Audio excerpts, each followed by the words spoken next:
Good morning, afternoon, or evening again. As you recall, my name is TJ Riley, and I come to you for your lesson today from beautiful downtown Albuquerque, New Mexico, where, as you can see, I have on my thinking cap as we dive into our next lesson in ethical issues in the professions and business. We now have our definition of professional in place. And so we move on to ask our next question, which will be, do professionals have moral obligations? If we're going to study ethical issues, then we need to discuss whether or not professionals have moral obligations.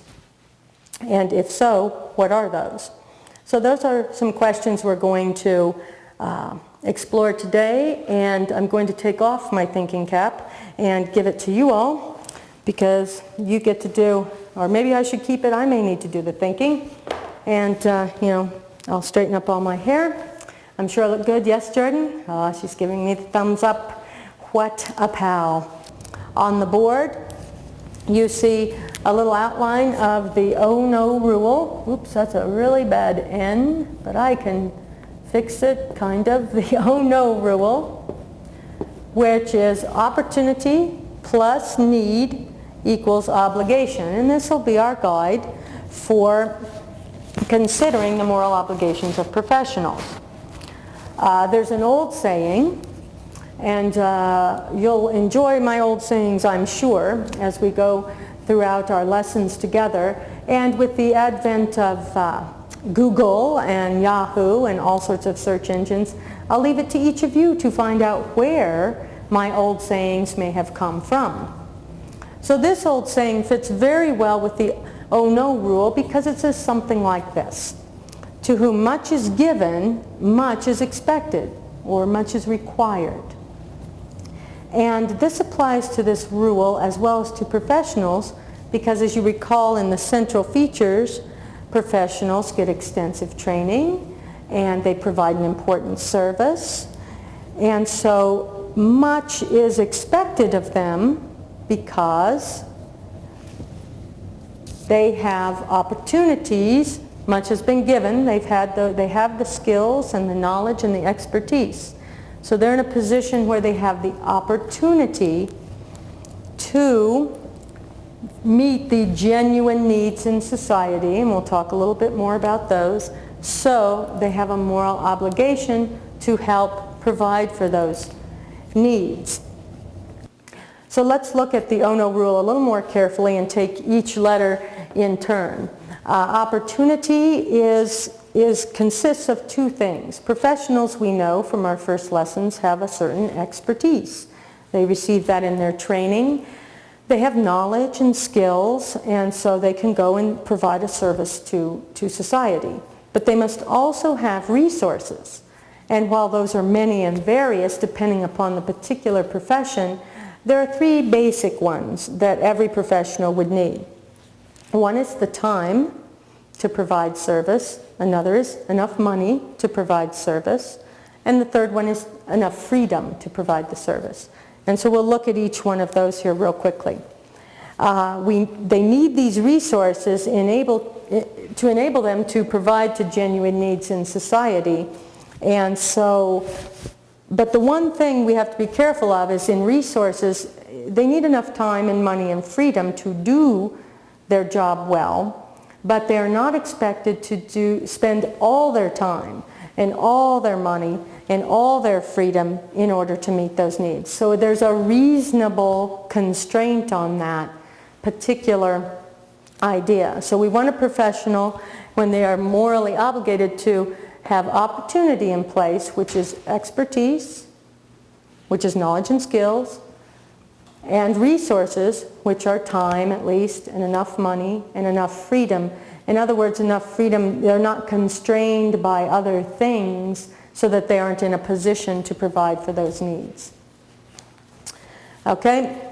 So when they've combined the expertise and the resources, that's what creates opportunity then in the oh no rule. So professionals have that more than the rest of us. They come upon needs in society that people genuinely have, and hence we're going to look at, do they have a moral obligation then in a reasonable way to provide that service for others. So let's move on to need. Again, all we have to do is revisit the hierarchy of needs that we've already covered, and we will say that there's more of an obligation for a professional when biological or purpose of life needs are in play. These are the genuine needs. Remember, we said these were not so important. So these are the genuine needs of society that we're going to talk about when we talk about need in the Oh No rule. And we've already covered those. We have the biological ones, the basic needs. We have, I'm sorry, some people are walking by and they distracted me. We have the purpose of life needs, and if you think back to that quote we saw earlier that Jordan provided us for with our little bit of inspirational music, that particular quote is also a famous quote by my favorite female philosopher from France. Her name was Simone Weil. That's her quote, and it fits very well with the purpose of life needs here. Each of us has this idea of what the purpose of life for each of us is, and if we're trying to actualize that, then that's when, hold on, that's when, this is kind of more fun, purpose of life needs come into play. So these are our more basic ones, and because they are more basic, they have a higher moral claim to be met.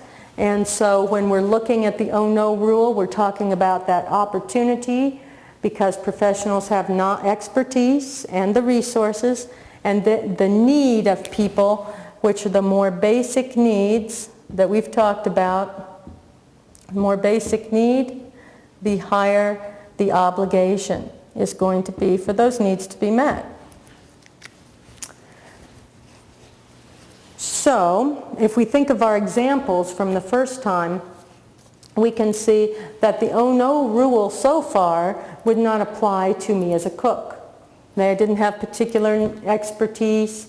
It wasn't a question of did I have resources. Someone else provided those so that I could provide food and relaxation for people. And I didn't fill either of those two basic needs, biological or purpose of life.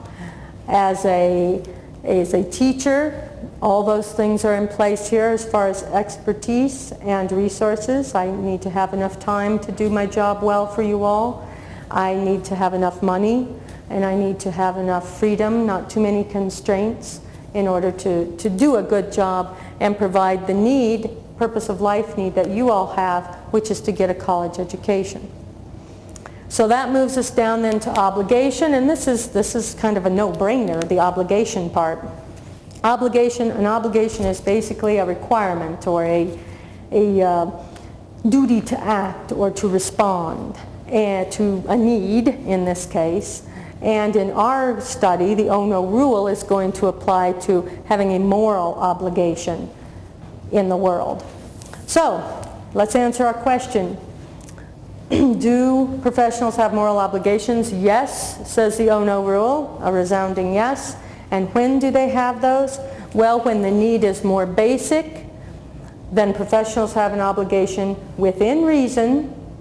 They don't have to spend all their time and all their money and all their resources to meet the need, but they need to they're obligated to reasonably try to meet that need in society. So that's our Oh No rule. That's how we'll approach our question, our first question today, which was, do professionals, boy, I'm having trouble today, have moral obligations? Boy, that Oh No rule is not going away, people. We need to remember that one for sure. Okay. All right, now I've had my morning workout. Our additional question today is we're going to begin to establish our ethical toolbox, which will appear on the blackboard, and we're going to begin to put things in our ethical toolbox that when we're done with the semester will help put us in a position to make solid, successful, sound, ethical decisions out in the world as professionals and as just regular persons. So we have those two things in place. We've answered the question, what is a profession? We now know that professionals have moral obligations. What's the next question? How? How to make ethical decisions. And we're going to look at that through the semester on two levels. We're going to talk about our cognitive faculties, cognitive elements that are essential to making an ethical decision. And that's in our course theory, our course materials. In these lessons and in our textbook, we're going to explore course theory, course materials, and add those to our ethical toolbox on the cognitive level, intellect. But there are also non-cognitive elements to making a good ethical decision, and those are basically emotional and spirit-based. So we're going to look at it, I don't know, I guess I could draw a little picture, but I'm really not an artist. So I'll just say we've got these three aspects of our whole personhood, let's say. As a whole person, in my being is made up of intellect and spiritedness, ooh, that's a long one, and emotion. This is obviously the cognitive element, and these are more the non-cognitive elements. They're not based in our intellect at all. And Plato, wonderful philosopher that he was, referred to these kind of like this. Well, your intellect's kind of in your head, right? And well, actually, this is a little tweak on Plato. This is my special tweak. I should not give Plato a hard time here. So if you have any comments, send them to TJ. Emotion, I always think of my emotions happening down here. I mean, you know, you get all kind of fired up or you get sad or something. So emotion is sort of in your belly. And where do we tend to feel or experience spiritedness? Well, in our heart or in our chest area, right? That's where you get your motivation from, your willpower, things like that. So we'll look upon them as in these three ways. We're going to add to our ethical toolbox with our course theory, our intellect, and we're also going to develop these two aspects of our personhood. Okay? So these are our three elements of our personhood. Because when you get those in balance, which is what our authors of our book, Manning and Stroud, are going to talk about here in just a minute, when you get those in good balance, then you're really in a good position to make ethical decisions from a place of integrity. And that's going to be the focus of our next lessons coming up. So, here's the first level of building our ethical toolbox. We're going to build our intellect. We're going to balance our spirit and emotion so that we're in a good position in our being, in our personhood, to make good ethical decisions. So in the second level, we're going to refer to our book, page 86, I believe, where Stroud and Manning talk about developing integrity, which is going to be the subject of our next lectures and for the rest of the course as an underlying factor. So what Stroud and Manning say, I'm not sure I can fit it on here, on 86 to 87, is there are three components to living with integrity, to leading with integrity, to have integrity be the guide of your personhood. The first one is decide what is right. Okay, oops, that looks like a P, but it's really a D. Decide what is right. The second one is to, oh wait, hold on, I want to get all three of them in here, is to be motivated, right, to do what is right. Action, to do. I'm going to abbreviate this, what is right. Okay? To do what is right. And the third is to have an appropriate, they call it, emotional response. Emotional. Y'all should try this sometime, you know, get a marker and start writing, but say something you're not writing. It's really I'm sure it's some weird multitasking thing that I'm not good at and maybe other people are. So there's a good little experiment for you sometime. Try it out, see how you do. So Manning and Stroud on 86 and 87 say, here's the three basics of integrity. You have to decide what is right, be motivated to do it, and have an appropriate emotional response. Notice how those line up nicely with our three elements of our personhood. Deciding what is right usually happens right here in your intellect. Being motivated to do what is right, that's your spirit, that's your heart. That's where you have compassion, and that's where you have courage, and that's where you have all those sorts of faculties that help motivate you to do the right thing. And then an appropriate emotional response, well, you don't want to react to every situation that comes along, especially when you're trying to make a good ethical decision. So in answer to our second question here today, how do you make good ethical decisions? Well, we're going to start out by building an ethical toolbox, and we're going to focus it on these three elements of personhood and deciding what is right, being motivated to do what is right, and the appropriate emotional response, because we're going to establish a position of living and leading with integrity, which is what our textbook is all about. So all of these and all the contents we build all semester long in our ethical toolbox will be focused on putting ourselves in a position of our whole being that is able to do these three things. Now, who isn't excited about that? What could be better than this? I'm ready for the next lesson, but you will have to wait. And so Jordan and I say to you at the end of this lesson that answered the questions, do professionals have moral obligations? And how to make ethical decisions? We bid you adios from here in the Southwest. Say adios, Jordan. Bye.